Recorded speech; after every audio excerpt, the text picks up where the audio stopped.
Today we're going to talk about vitamin D dangers, which is very different than vitamin D toxicity. They're not the same. It's extremely rare to develop a vitamin D toxicity, which really involves only one symptom. That's too much calcium in the blood. I talked to Professor Bruce Hollis, who's the pioneer in vitamin D research, and asked him, have you ever seen a vitamin D toxicity problem? And he told me never. And he was involved with many vitamin D studies. You would have to consume hundreds of thousands of international units of vitamin D3 for months to develop any toxicity. And a lot of times people are afraid of even 10,000 international units. It sounds like a very large number. But I want to show you something right here.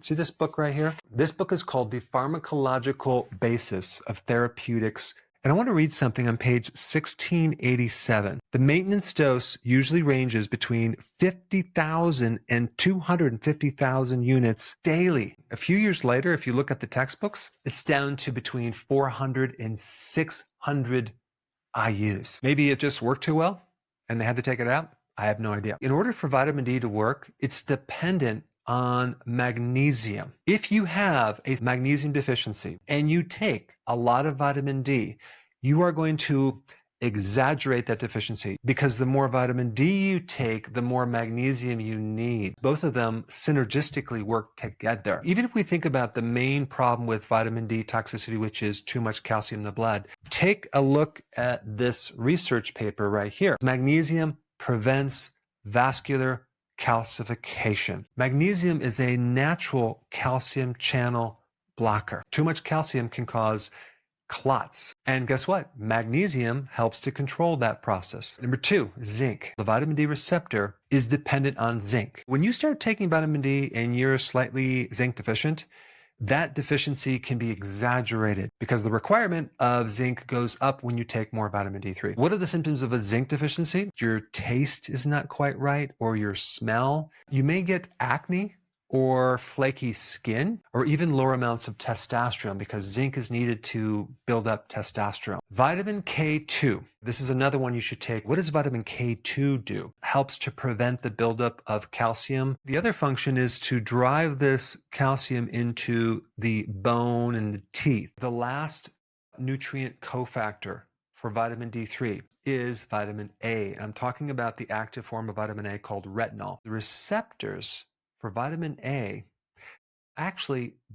sometimes bind with vitamin D receptors as a complex. They both work together. If one of them is lacking, the other one won't work optimally. Vitamin A also helps keep calcium out of your arteries. If you become deficient in vitamin A, you're going to notice that it's hard to see in the dark at night. You potentially can have dry eyes, dry skin, lowered immune system, maybe even some acne. I'm going to bring up 3 additional things on this topic. Number 1, I always recommend to take vitamin D3, not vitamin D2. It's not as potent. It's made synthetically. I would avoid it. And I would definitely avoid taking any synthetic vitamin D3. You want to get a natural source of vitamin D3.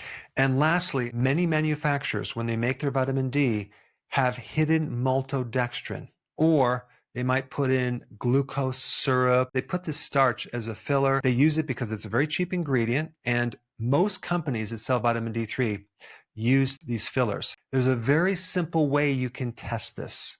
You open up the capsule, mix it in some water, okay? Add a few drops of iodine, and if it turns dark purple, suspect a starch. This is called the starch test, and you can detect hidden maltodextrin and other starches in your supplements. If it doesn't have it in there, it'll just turn yellow or just slightly clear. Let's go back to magnesium. What are the foods high in magnesium? Anything leafy green, because green is chlorophyll. And at the heart of chlorophyll, you have magnesium. Also, you can get magnesium in chocolate. Just get the one that doesn't have the sugar if you're going to do chocolate. And also, magnesium is in certain nuts, but I would be careful about consuming too many nuts. Pumpkin seeds have a lot of magnesium. And if you were going to take a supplement, I would take magnesium glycinate. Magnesium glycinate is easily absorbed, and I would take 800 or more. I've known people who needed to up the magnesium like 2,400 milligrams to get rid of their cramps. Zinc. Where do you get zinc from? Red meat, shellfish are 2 very good sources. And if you're going to take zinc as a supplement, make sure it's also in a blend of other trace minerals, just to make sure that you don't create a copper deficiency if you take it over a long period of time. Vitamin K2. Let's say, for example, you're doing 10,000 IUs of D3. Then I would recommend you take 100 micrograms of vitamin K2 for every 10,000 international units of vitamin D3. And the version of K2 I would take would be MK7. You can get it from high quality grass-fed butter, kimchi, sauerkraut, consuming grass-fed beef, eggs. And then we get to vitamin A. Vitamin A is not beta carotene. Beta carotene is in like plants, vegetables. Don't try to get your vitamin A from vegetables. It's not going to work. I highly recommend you try to get your vitamin A not from a pill, but from food, egg yolks, liver. But my favorite source is cod liver oil. Why? Because cod liver oil not only has the omega-3 fatty acids, but it also has a nice balanced blend of vitamin A and vitamin D together. Since I did mention the word vitamin toxicity, if you haven't seen this video, you should check it out. I put it up right here.